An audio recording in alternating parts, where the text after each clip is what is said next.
네, 그럼 마지막으로 오늘 주제에 대한 정주임 대표님의 결담 들어보겠습니다. 그럼에도 불구하고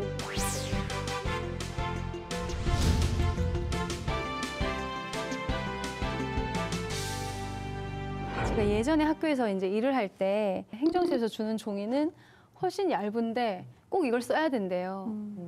근데 저희는 사실 좀 더 두껍고 질 좋은 종이를 쓰고 싶었거든요. 그리고 되돌아서 생각해보니 사회적 기업 제품을 우선 구매해주는 방향이 있었던 거고, 그래서 그게 각 행정실에서 과사로 전달이 됐던 상황이더라고요. 그래서 저한테 사회적 경제의 제품은 사실 그렇게 질로서 저에게 와닿는 것은 아니었어요, 그동안.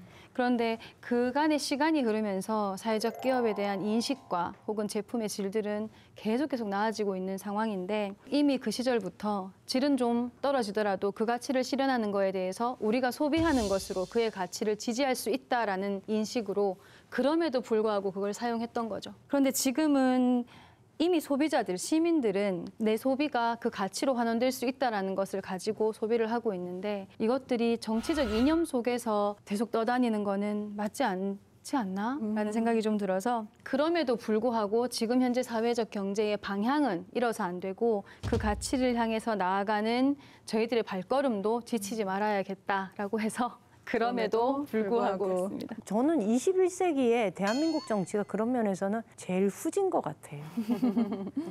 중심을 보자. 네. 그럼에도 불구하고가 잘못하면 사회적 기업 제품들의 수준이 떨어진다고 생각할 수 있는데 네네. 초창기에는 그랬습니다. 인정을 하는데 지금은 사회적 기업의 품질이 올라갔다.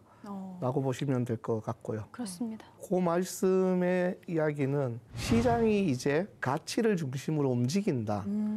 경제학의 아버지도 시장의 변화를 인정했고, 시장을 통해서 본인의 이해관계가 달려있는 사람이 시장을 바꾸지 않으려는 노력들을 했음에도 불구하고 시장이 바꿔왔어요. 그래서 자본주의도 사회주의도 아닌 새로운 형태의 국가들을 만들어 왔고, 이런 경제제도가, 이런 경제학이 지금 우리 눈앞에 와 있거든요. 전 세계 산업혁명을 통해서 250년 성장한 것이 일제식민지를 통해서 이제 70년 정도 성장하고 있는데, 지금까지 돈이 우리의 목표였다면 선진국으로 진입하기 위해서는 돈이 우리 수단으로 쓰여져야 됩니다.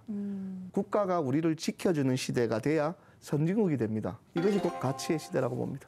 저는 앞으로 이렇게 또 갈 수밖에 없는 게 생존의 문제이기도 합니다. 기후위기가 너무 심각해서 기존의 성장 시스템으로 가면은 우리 다 망하는 건데, 제가 얼마 전에 녹색 일자리 보고서를 연구를 했는데 사회적 경제 분야가 녹색 일자리로 들어가 있더라고요. 이 사회적 경제 일자리들이 보통 보면은 생산과 소비가 굉장히 긴밀히 연결돼 있습니다. 그리고 지속 가능성을 더 고려할 수밖에 없기 때문에 과거의 20세기적인 경제 마인드로 어떤 경제 정책이나 사회 정책을 짰을 때 기후 위기 앞에서 무력할 수밖에 없다.